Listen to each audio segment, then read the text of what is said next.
I didn't know I had just stepped into bondage and shame that affected every decision in my life, and that bondage would follow me for the next 45 years.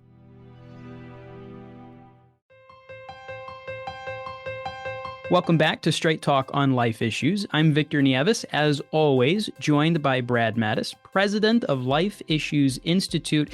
Did you know that April is Abortion Recovery Awareness Month? The purpose is to encourage and promote the healing opportunities that are available to both women and men that are grieving from the impact of abortion.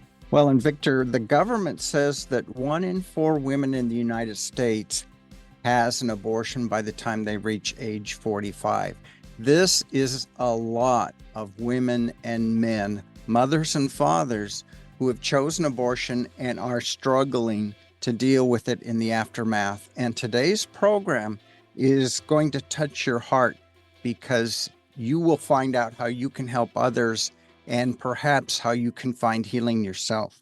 That's right, Brad. And there are many of these men and women that may not even realize that they're dealing with these issues at all. Sometimes those emotions might set in immediately, but for others, it might take months or even years. And we're going to be talking about that topic today. In honor of Abortion Recovery Awareness Month, we're joined by 3 wonderful guests. First with us is Sheila Harper. She's the founder and president of Save One, an international outreach ministry for men, women, and families that are suffering in silence after an abortion.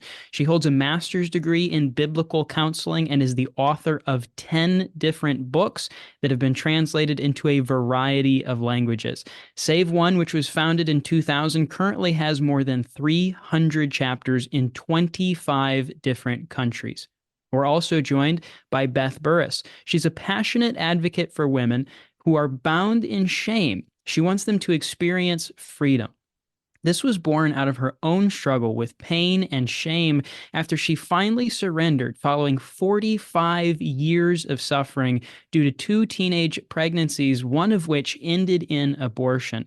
After she found healing for her abortion, she has now worked with several different pregnancy centers, encouraging them in their post-abortion healing programs. She's the founder of Hem of His Garment Ministries in Lakeville, Minnesota. Finally, we're joined by Sonya Wiley. She has served with Save One since 2017. She is a chapter leader and previously was a chapter coordinator as well. She currently serves as Sheila Harper's personal office assistant and the social media coordinator for Save One. Before coming on staff, she experienced firsthand the healing that she needed from a past abortion by attending and completing the Save One Bible study. I want to thank you so much for joining us today. Sheila, Beth, Sonya, I'd like to welcome you to this program. Thanks for joining us. Thanks for having me. Sonya, just briefly share your story. Well, I am a preacher's kid. I grew up in church all my life, so I have known God all my life. Sadly, though, I did not serve him, which led me into a plethora of things. As soon as I got to college, away from my home, away from the strongholds of what I thought was my religious family, and I found freedom in the world. And so I found myself in college, full ride scholarship, and I met a gentleman my first semester, my freshman year, and became pregnant, and immediately knew that I was going to have an abortion. There was not even a question or a doubt in my mind, mainly because I was selfish. I didn't want to have the responsibility of a child while I was trying to go to college. I also was deathly afraid to embarrass my family. And so I didn't want, the church to talk about my family. And so I thought this would be my secret way to get rid of the situation and the problem. And plus, the world made it look so easy and acceptable, so it couldn't be really that bad. And so, unfortunately, I did make that decision to have an abortion, went back to college, and my life completely spiraled. I flunked a couple of classes, so I lost my full scholarship, ended up having to go back home to my parents. And now they did know the decision I had made. They were very aware that I'd had the abortion, but they too kept it a secret. They were not proud of that. They did everything they could physically possible for me to change my mind and not have the abortion.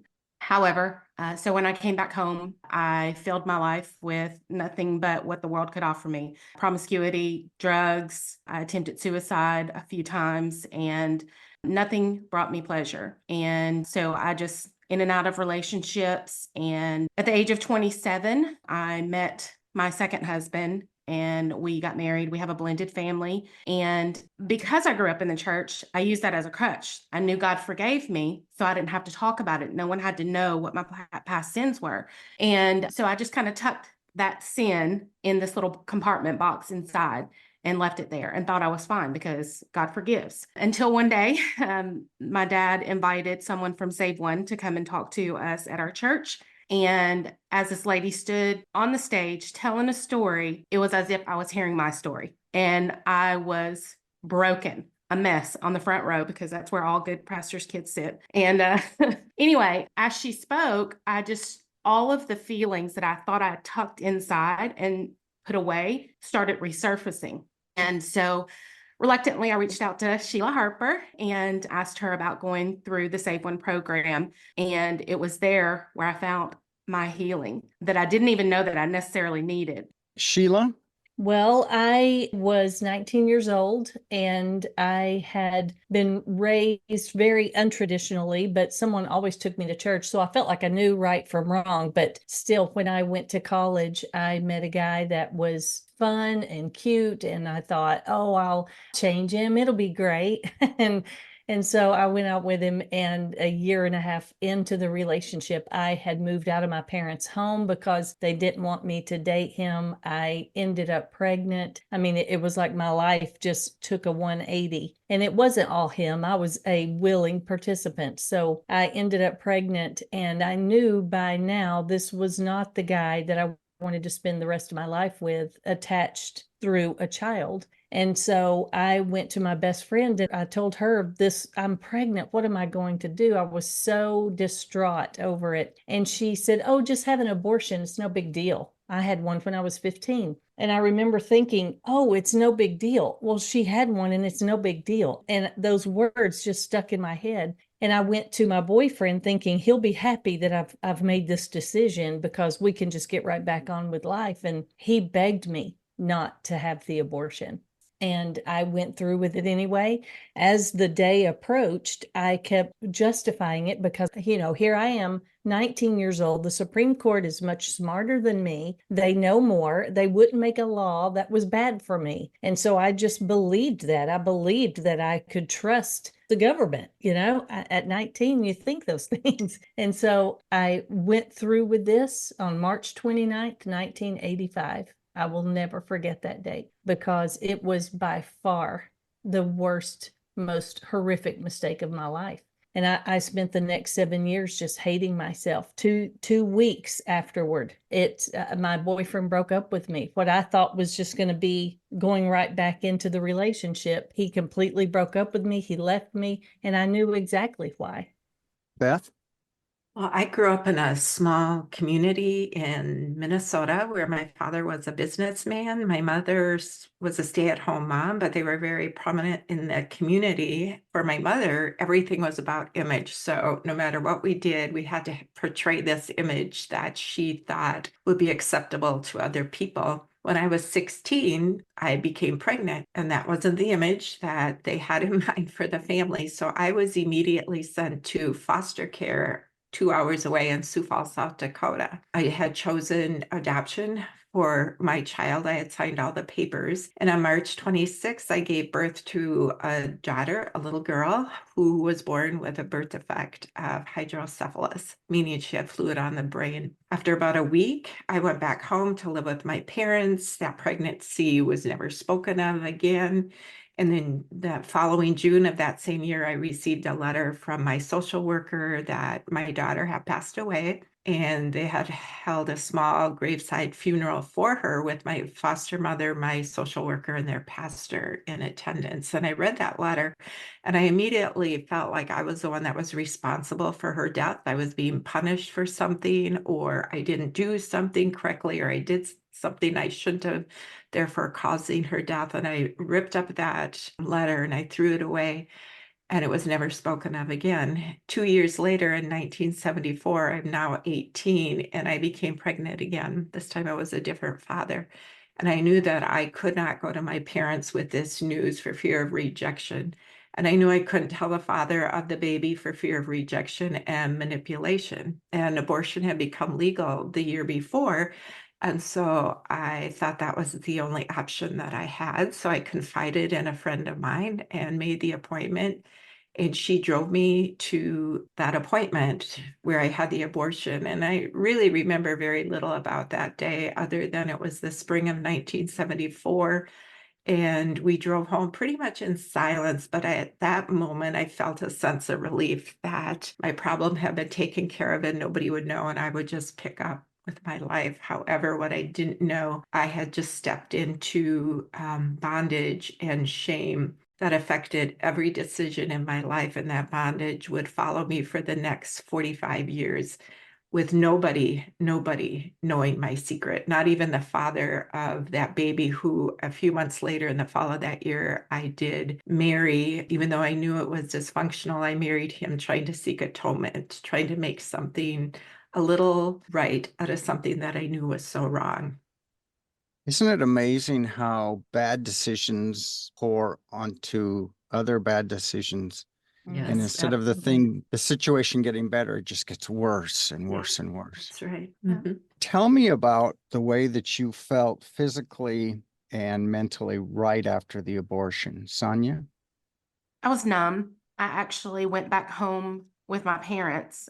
Oddly enough, as much as they were against what I was doing, my mom actually drove me to the facility to have my abortion in silence, kind of like Beth. And we never talked about it again. But afterwards, I laid on their couch for 2 days, just numb, really. I really was not sure how I felt. I thought I would feel immediate relief. That's what I wanted to feel. But it was just, I just felt numb. Sheila?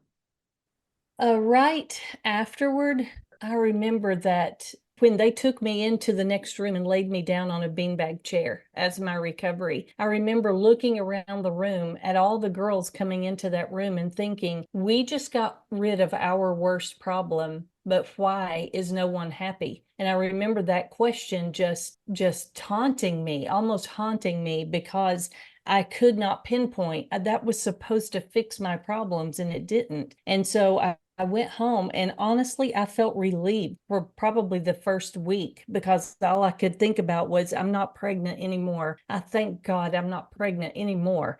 And so I felt relief. But then it was when my boyfriend rejected me that everything went in the opposite direction. And I hated myself. I turned into just the opposite of who I had been, because I hated myself so much for what I had done. The train wreck had commenced, huh? Yes. Beth? Like Sheila, I felt relief immediately. I felt like this was a pretty easy solution to my problem, and nobody would know. My parents wouldn't know. And I'm not sure how long that lasted. I don't think it lasted very long, because this was the spring of my senior year in high school. And I do know that when everybody else at that time, after my abortion, was making plans for their future, for going to college, for their careers, whatever it might be, I couldn't even picture myself in a future. I was totally stuck. I couldn't make any plans. I couldn't move forward. Ironically, the friend that I had confided in that drove me to that appointment, she was one of my closest friends. And all of a sudden, I couldn't be friends with her anymore, not because of anything she did, but I know now it was such a reminder of what I had done that I pulled away. And so it was relief followed by just this traumatic, without even knowing it, mindset of prison, of not knowing what my future held or even seeing a future for myself. I wasn't worthy of it. Sheila, tell us the dramatic account of when you were at your lowest point. Well, when my boyfriend broke up with me about 2 weeks after the abortion, I knew what I had done was horrible. I began just partying. I was in the bars every night. Within the year, I was totally reliant upon drugs and alcohol just to get through the day. I would take a pill to wake up. I would drink till I passed out. I was known at all the bars around town. It was like this total opposite life I was living than I had before the abortion. And I couldn't numb myself anymore. I had amassed a huge amount of debt from shopping because that would give me a temporary high. I mean, just everything I was doing, I could not get away from the nightmares, the flashbacks, the just being in that clinic again. It was horrible. It was a terrible place.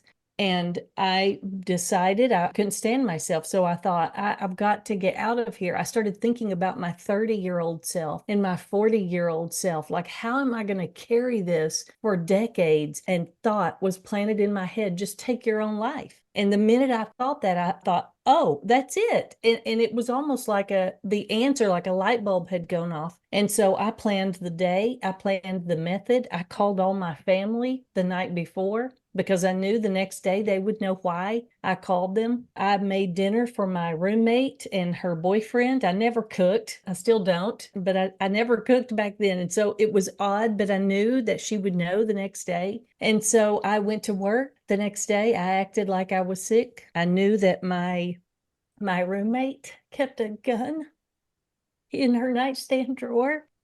And I cry because I know there are so many men and women who feel this way. It was a hopeless, helpless situation that I could not fix on my own. And so I went home and I got that gun and I sat down on the side of my couch and I put the barrel of that gun between my eyes. And I sat there just waiting. And I remember this apartment had these dusty old hardwood floors. And I can still see so vividly my tears just hitting in that dust on that floor as I sat there with that gun between my eyes. And I was too afraid to pull the trigger. And so I don't know how long I sat there, but I had both thumbs on the trigger and I started saying, just do it, just do it. And so I held my breath and I thought, if I just pull the trigger very slowly, then I won't know when the bullet releases. And so I sat there pulling the trigger, just waiting on all of this to finally be over. And it was in that moment I heard tires on the gravel outside my apartment, and I jumped up, and it was my roommate home in the middle of the day, and she was not supposed to be. And so I had been so wrapped up in my own pain. I never once thought about what that would have done to her to come home and find me like she almost did. And so I knew that this was not the answer. I ran, I put her gun back in the drawer. I jumped in my bed and she came in and asked me why I was home. And I said, I'm sick. You know, I just made something up. I'm sick. And she said, well, I am too. It must have been your cooking. And because I had cooked dinner for her the night before. And so then that was when I knew, like, I'm going to have to die a different way because I know I couldn't do that to my family or to my roommate. And so it was then I started taking massive amounts of drugs, and I would see how far I could drive with my foot all the way against the floor on the gas pedal. Like I would see, like hoping I would have some fiery crash or do something else, because I knew my family would understand that, but they wouldn't understand suicide. But God had another plan. He showed up right on time.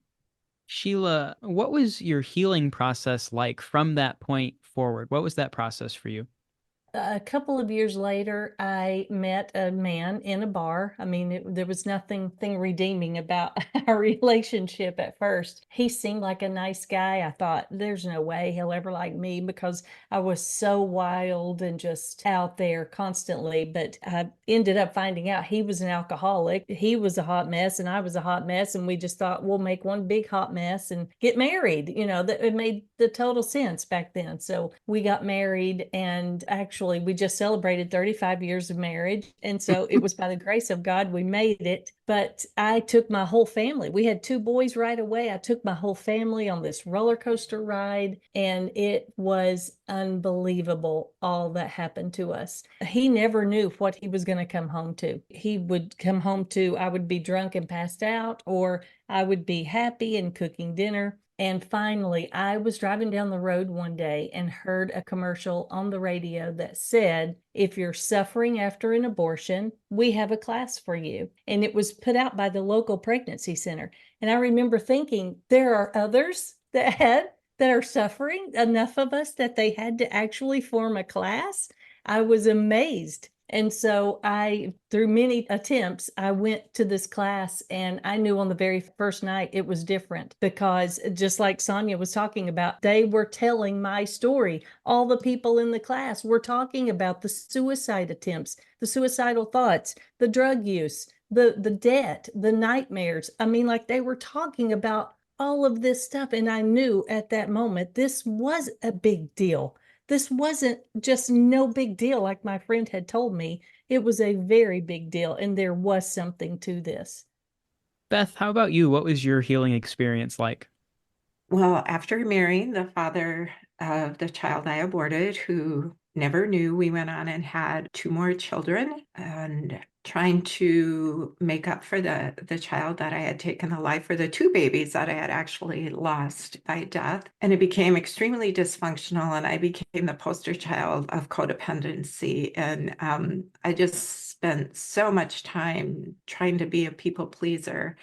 And after 27 years, that marriage ended in divorce. And I would have thoughts of my abortion would come up, and I would quickly just push that out of my head.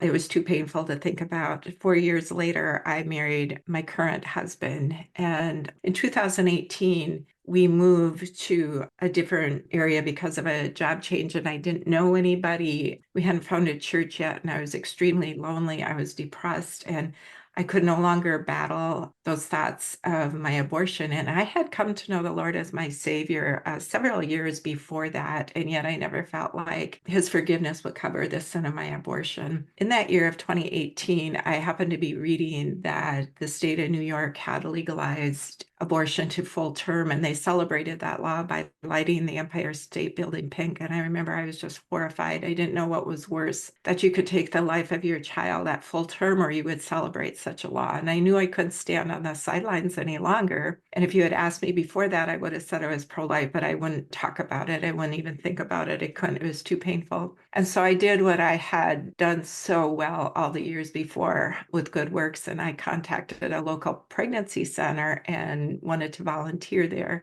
I always thought that if I could walk with those mamas that chose life for their babies, a little bit of atonement would come off on me, and I could feel better for the fact that I didn't. And so I went over to that pregnancy center to tour it. And afterwards, the director was talking to me about other programs that they offered. And she happened to mention that they offered a post-abortion healing group, which I had never heard of either. I didn't know there was such a thing. And I have no idea to this day, other than the Holy Spirit, but loosening my lips. But I said to her, I had an abortion 45 years ago. And she was just met that with compassion. She wasn't shocked. There was no judgment. And she said a group was starting, and would I like to participate with her? And I misunderstood her. And I thought she said that I wouldn't be able to volunteer at the center if I didn't. And I really needed that atonement. So I agreed that I would volunteer, when in fact, that's not what she said at all. I found out weeks later that she said I wouldn't be able to work with the post-abortive women without going through some healing of myself. So again, my ears were closed up. And week after week, I began to go. And I just realized there were layers and layers and layers and layers of grief and bondage to shame. And one of the things she had done before it started was sent a letter to ask, with our permission, to our husbands to make sure they understood what was happening and to be understanding, and that this might be a difficult time. So I knew I had to tell my husband, Rick, about the abortion. He was the first person that I had ever told, and he was very supportive. And I was out shopping one day, and that letter came, and he read it, and he left it laying on the counter for me to see when I got home. And I got home and I picked it up and I read it, and my eyes immediately went to the word abortion. And the shame just came over me. And like I had done so many years before, the letter informing me of the death of my daughter in 1972, I took that letter that Angela had sent from the pregnancy center, and I ripped it up and I threw it away. I was in such bondage that I couldn't even see the word abortion written on a piece of paper. And Sonya, how about you? What was your healing journey like? I thought that I was fine tucking away what I'd known I'd done. And so I found myself becoming immersed in making sure that I did everything perfect. Everything that I would do would be of excellence, so that I couldn't disappoint anyone else, that I wouldn't disappoint God. And so I fully submerged myself In 2004, I was water baptized, and I just jumped full force into full-time ministry, even though I had a full-time job, because I thought I had to work my way back up to a relationship with God. Like I had to earn my way into his love and his grace. And all the while just feeling like a complete fake and failure.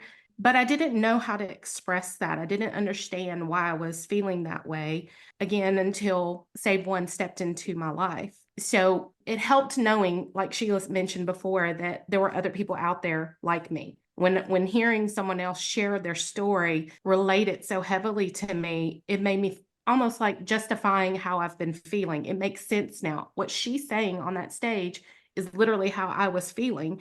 I just didn't know how to express it. And so my abortion was in 1996. By the time they came to our church, it was 2014. Like I had been holding on to this secret for all those years, and I didn't know how to express it. And it manifested itself in anger for the first several years that my husband and I were married. I don't even know how he put up with me because I was angry about everything. But it was just through God's word that helped me push past and accept that, yes, I had done those things. Yes, I had taken the life of my daughter, but his grace was enough for me, and I didn't have to earn it.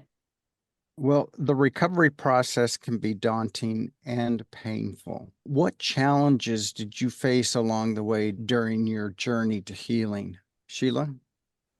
Challenge is probably showing up every week, because this is a hard subject. When you have been running from this subject for so long, and you have to turn and really look at it for what it is and what you did. Because as a woman, as a mother, I was created to nurture and protect children. Every woman is. That's our nature. That's what comes natural. We were never created to choose death for our children. And so to go against that very nature, it's like you try to fix it and you can't. So all of your creative thinking, your deductive reasoning, your critical thinking skills, none of that works for this, because you're trying to fix, and this is what I had to come to grips with. I was trying to fix a problem on this human level with my own skills, a problem that is only fixed through a divine intervention. And so that was my toughest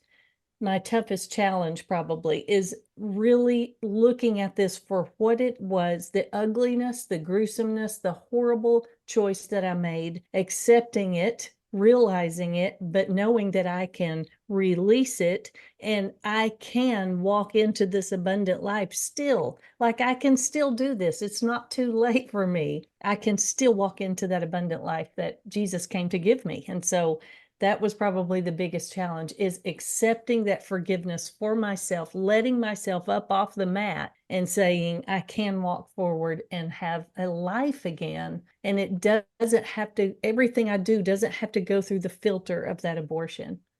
Sonya?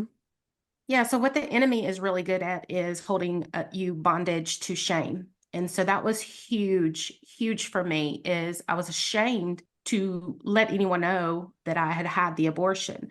And so being in ministry and knowing so many people in ministry, like Sheila mentioned, just getting up and going to that class every week was hard. It was hard to just swallow my pride and say I need help, and then exposing myself and being transparent to express my story, tell everyone my secret, and then walk out God's forgiveness and grace and things that I had not forgiven others for who were part of my abortion story. So I would just say, just swallowing that pride and letting go of the shame that the enemy is so good at just holding his thumb down on you. Those were probably the hardest things for me to overcome in order to get my healing. Beth, what were your challenges?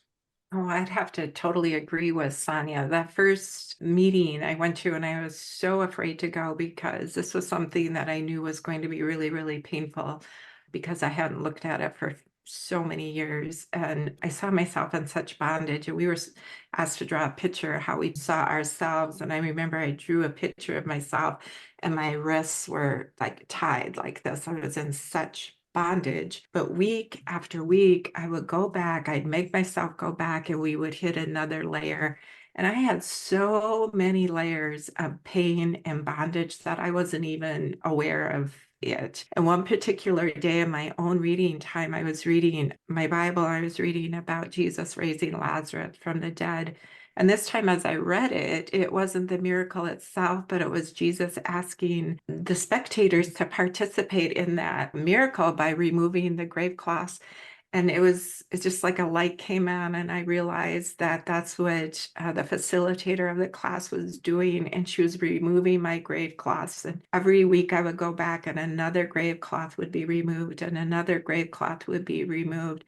And it wasn't until that sin and the hurt and the shame was exposed to the light that I could actually then open up and receive the redemption that Christ had for me. And it was for the first time, it's like I knew what the abundant life was in Christ. I knew what the joy of my salvation was. Even though I had been a follower of Christ, it was like opening a whole new life for me.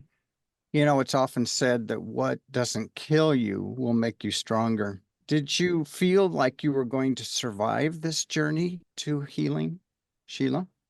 Probably not at first, because I doubted that I would stick with it. But week after week after week, as I saw the progress and I knew I was feeling better, and all those years that I spent hating myself were validated by hearing all these other people's stories, I started believing it. My mind started changing. Like, maybe there is hope. Maybe I can be free from this. Maybe I don't have to think about this every day or try to make myself pay for it somehow. So it took a while for my finite mind to catch up with God's word and believe it and apply it.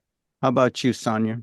I would say the same, but I would say that when you grow up in church, you know how to play a Christian real well. And in my mind, and Sheila could probably remember this conversation, I would say, I'm fine. I don't need to go through the class. I want to help other women who are hurting. I'm good. And she'd go, yeah, but I need you to go through the class. And so I would tell you 100% honestly, the first 6 classes that I attended with my leader, bless her heart, because she knew beyond a shadow of a doubt, I was just going through the motions. And it was about week 6. And I'm sure we don't have time for me to tell you the God revelation that happened, but it was then that God just kind of put his finger on me and said, hey, this is for you. And at that moment, that's when my mindset shifted. Like, oh, okay, I'm not just here just to get some training so I can help other people. Like, I need this for me personally.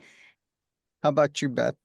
Yeah, I would probably agree that at first I just didn't know what to expect. And I was very, very scared. Like I said, I did not want to go back and revisit for probably the first time in my life what I had done and the painful emotions. But as the weeks went by, just by exposing it, just by even having one other person or 2 other people know the secret, I began to feel this lightness about me, that the burden wasn't as heavy as had it been, for the first 45 years. So that's what kept me going, I think, knowing that this is good. This load is getting lighter as the weeks went by. Sheila, what do you think would have happened if you didn't go through a recovery program? Oh, I have no doubt I would be dead. I don't think I could have carried that weight all these years. Beth, how about you? I don't know if I'd physically be dead, but I would be just a shell of who I am. I doubt if my second marriage would have worked out now. I would have continued in that dysfunctional role of earning my way and atonement and being whoever or whatever anybody would want me to be. And so it was just this floating in space, just not connected to anything. And Sonya, how about you?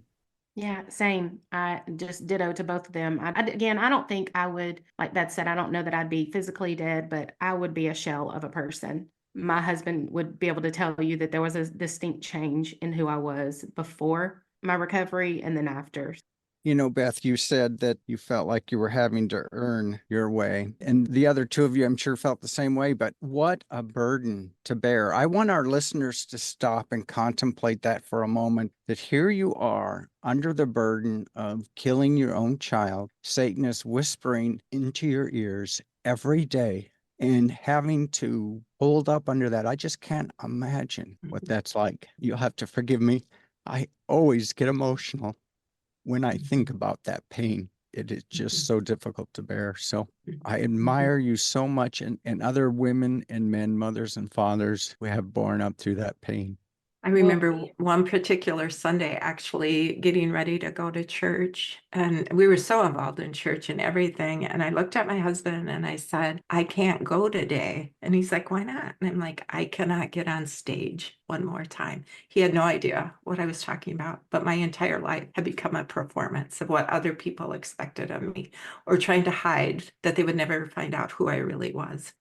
Well, since April is Abortion Recovery Month, let's talk about something much more happy. Let's spend some time talking about the importance of this journey to wholeness. And what were some of your biggest breakthroughs? Beth, you start.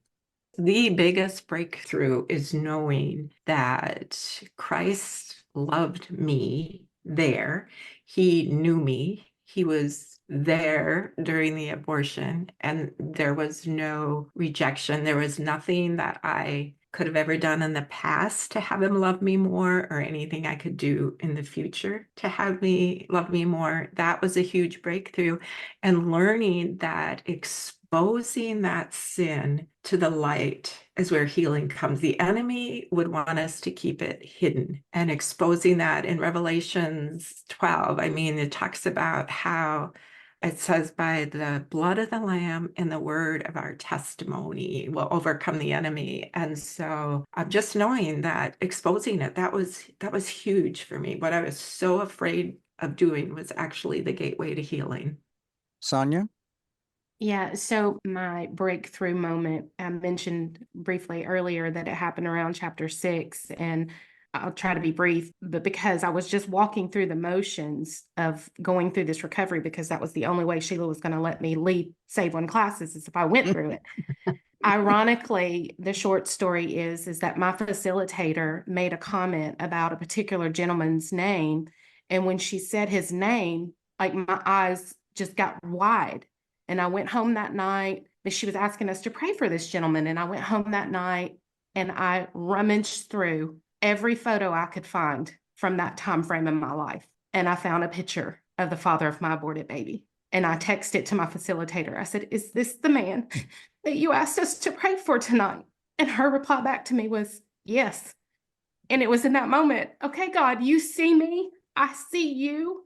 Thank you. And from that moment on, I couldn't just show up to class and put my Christian title on and say, okay, I'm going to go through the motions. At that moment, I knew God was telling me, I need you to take this serious. There are parts of you that I need to heal. And that was my breakthrough moment.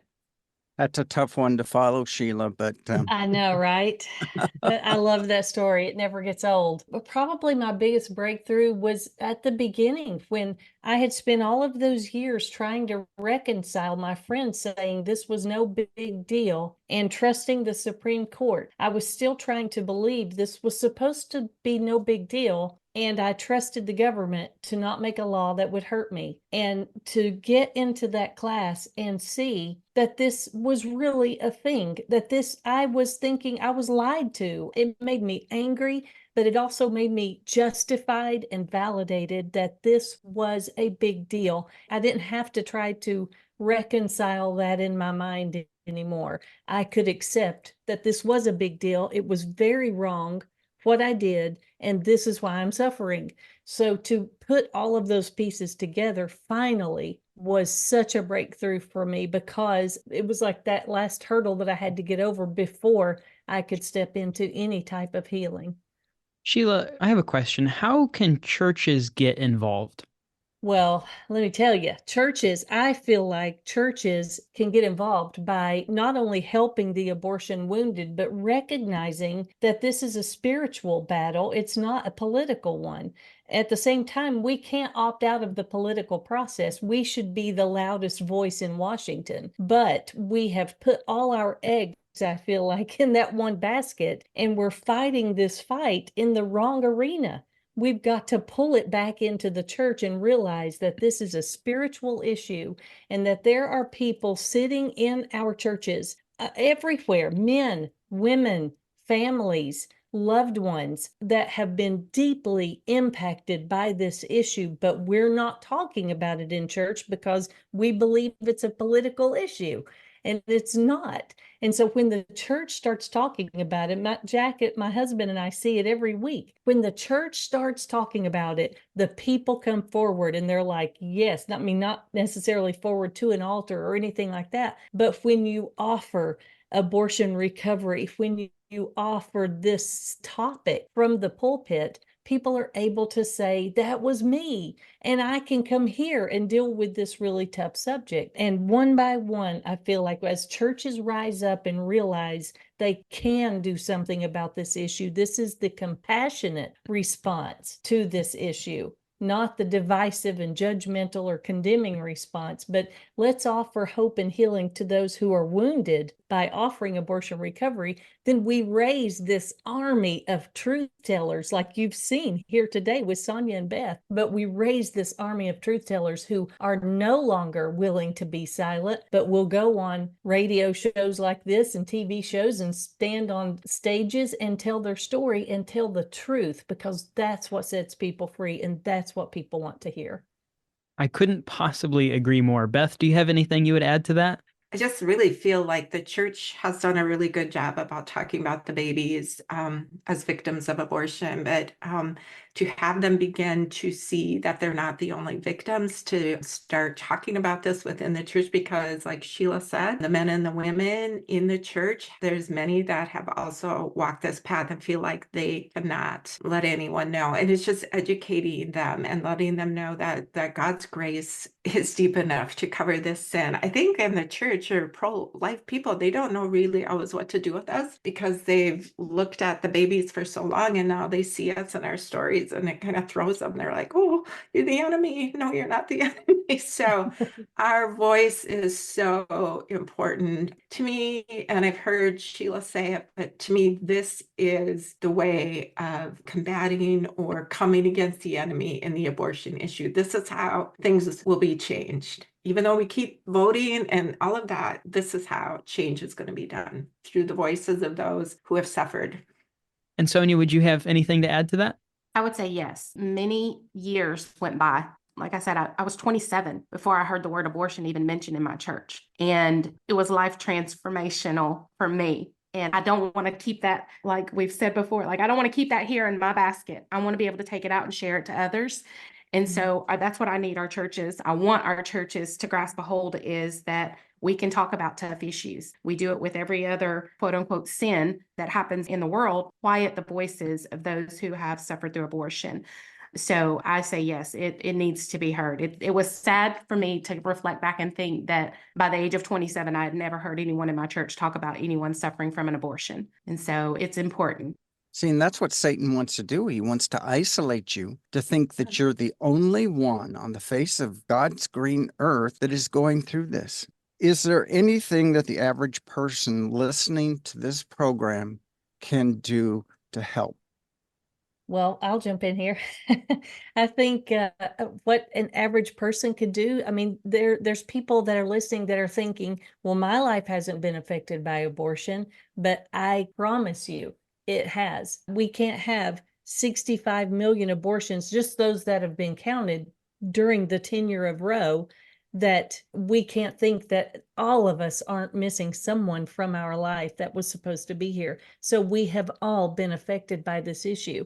But I think realizing that is one thing, but then, and watching your speech and your posts and your, just the things that you say that are so condemning sometimes, when I see posts and I'm like, oh, and my heart just hurts for those who I know are crawling back under their shell, not going to tell anybody because they know, this is what they're going to be met with. And give us some examples quickly. Well, one time I was at a conference, and this is the first thing that comes to my mind, and a pastor walked up and said, hey, what do you guys do? And he didn't see the billboard and, all these things behind us. And I handed him a brochure, and he looked at me after he read the brochure, and I gave my little 30-second spiel, and he looked at the brochure and then just dropped it on the table and looked me from head to toe in disgust and said, we don't have women like that in our church, and walked away. So it's things like that. And then posts like the man walked up to me 2 weeks ago at a church that we had just spoken at. And he said, I know how to end this thing. And I said, well, tell me how, like that. And he goes, give these girls a nickel and tell them to put it between their knees. So it's all your fault. And I mean, I had just told my story on the stage. And so it's like things like that he just thought he was being funny. But I mean, that is so condemning. If I had not been healed, I would have been a puddle. And so it's things like that, affirming life. Those are things. Instead of making fun of these families who have 6 kids, let's champion them and say, this is great. Or not looking down on someone who may choose to have a child that has a handicap. That child is worthy of life. And so let's champion them and say, we'll come alongside you and walk with you, instead of looking down on them thinking, what kind of mother would bring a child like that into the world? So I've heard all of these comments that people think are just offhanded, but they're really so condemning. And I mean, those are just right off the top of my head. I could keep going. Well, my wife can testify to this. I cannot pass by a large family without stopping and heaping praise on them. Oh, that's There's good. something in my DNA that just will not allow me to do that. I've seen you. Beth, tell us your thoughts about what we as individuals can do to help. Listen to our story. I mean, be open-minded enough to put aside your thoughts of abortion and listen to our story. And I agree with Sheila, because I have had Christians say the cruelest things to me, more so than people of the world. I've had one Christian woman, after hearing my story, hearing the story of redemption that Jesus did for me, and felt the need to educate me on what my baby experienced during the process of that abortion. And I just had to tell her, I know very well what my baby went through when I took that life. I've been told to my face, after they know my redemption, that I'm a premeditated murderer. And yeah, I made that decision. But that's not the end of the story. Listen to our story. Listen to what we're saying. Sonya? Yeah, I would just echo that. Having a heart of compassion to listen, whether you're a believer or not, and where you land on the abortion is okay and abortion is not. Being compassionate, if that individual does have the feelings of shame and guilt and hurt because they made that decision, whether you fall on pro-choice or the pro-life side, just be compassionate. Be compassionate to that woman or that man that is hurting, and lead them to a place where they can get healing. It seems so simple, yet we've made it so complicated. And Jesus is just real simple. And so I love that you can bring whatever to him, and it's not going to take him by surprise. Sheila, tell us a little bit about Save One. Well, Save One is a nonprofit that I started back in 2000 that was born out of this whole situation that I was in. I started realizing that this was my heart, and this is what that God was drawing me toward, was to dedicate my life to help men, women, and families recover after abortion.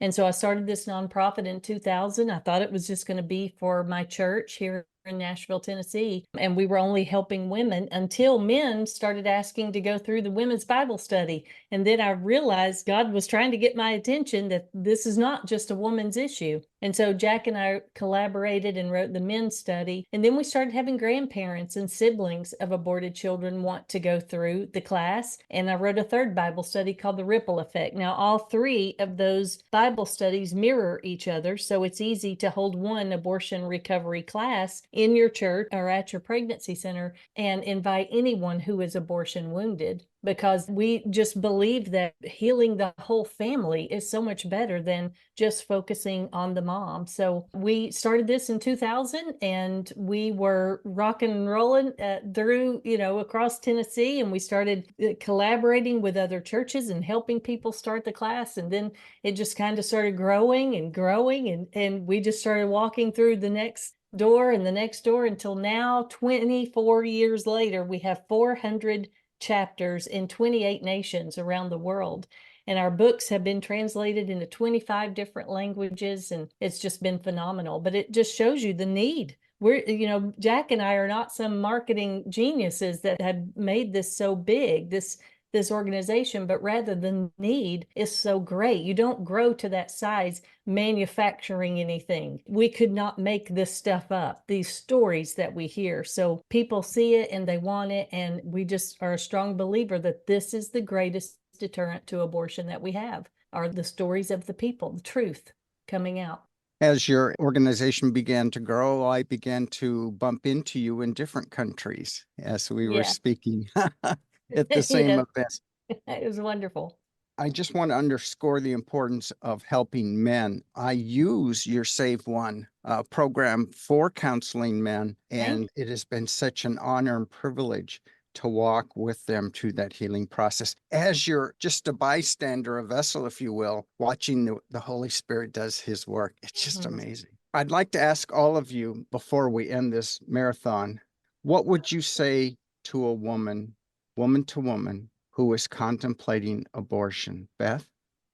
I would tell her first that she has some time to make that decision, to be educated on other options out there. I would be gentle, I'd be kind, I would pray with her. And if I felt appropriate, I would share my story, that just because the abortion is legal, it's not necessarily the best option. It isn't the best option, and that she's not alone. That's the main thing. You're not alone. There are others out there who have walked this journey. There's many organizations that will walk with you. You're not going to ruin your life. A child's not going to ruin your life. And I would be there with her and for her. Sonya?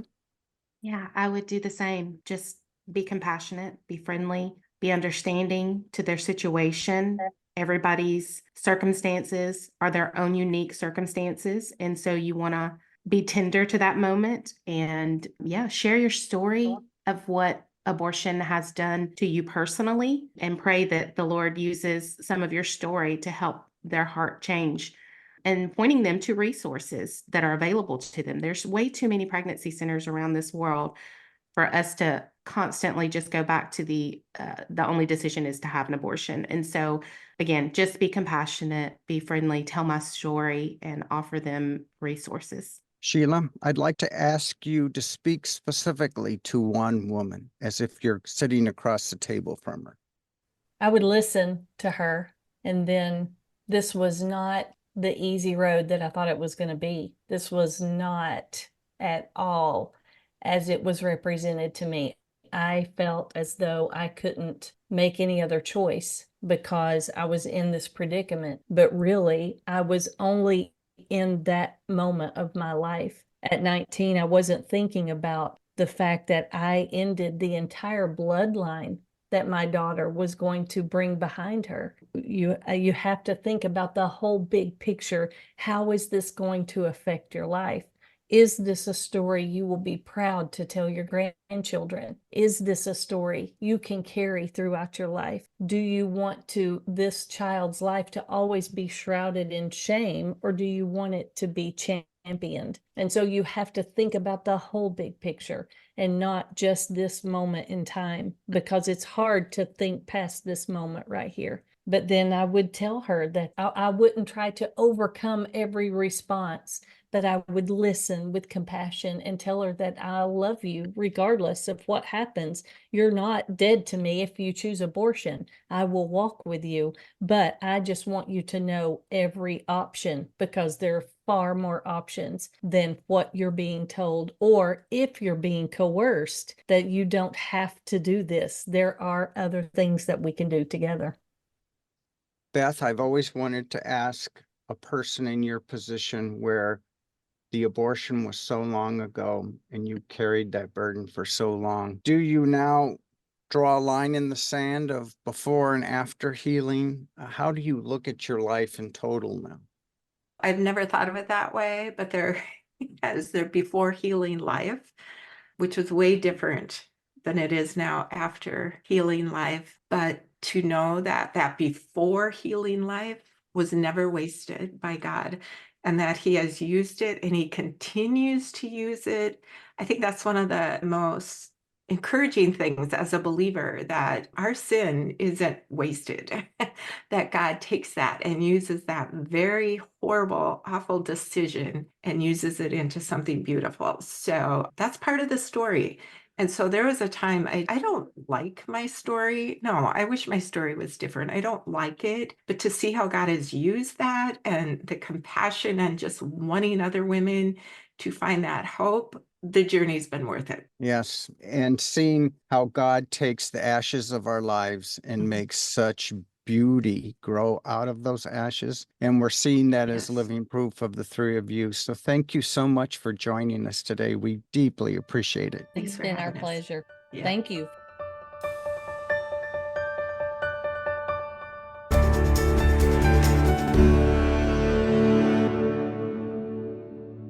You know, Brad, today's program and conversation has just been so heart-touching, I think is the best way for me to describe it. Hearing their stories, it really gives you a different perspective, and it puts into context the suffering that so many women and men are going through. I can't imagine, and really, it breaks my heart to even try to imagine the number of people who are currently suffering in silence. You're right. And if you are a man or woman who has suffered the loss of a child to abortion, you do not have to continue to grieve in silence and secrecy, because you're not alone. There are others there willing to help you. If you reach out to us, we will make sure that you have a free peer-to-peer counselor wherever you are. We will walk with you through this journey, and you will find healing on the other side. That's right. And I want to encourage everyone to make use of the resources that we will have available on our website, lifeissues.org, where you'll find information from our guests that we had on today. And that doesn't just apply to people who may want to start their own personal healing steps, but it also applies for anyone out there who wants to be able and ready to respond when they come across someone who is in need of those resources. Send them to lifeissues.org, where they will find them. I also want to encourage you, while you're at lifeissues.org, to join the Life Defenders today. You can become a daily part of our work to save babies and promote a culture of life across America. Giving monthly in any amount is a tremendous commitment to the pro-life movement, and it will be felt. We can't all be sidewalk counselors, but we can all support vital pro-life education. Monthly giving helps us reach persuadable people with a life-saving pro-life message, and it enables the very creation of this program. Help us do more for the babies by becoming a Life Defender today. Again, you can easily sign up on our website, lifeissues.org. Be sure to tune in next week for more straight talk on life issues.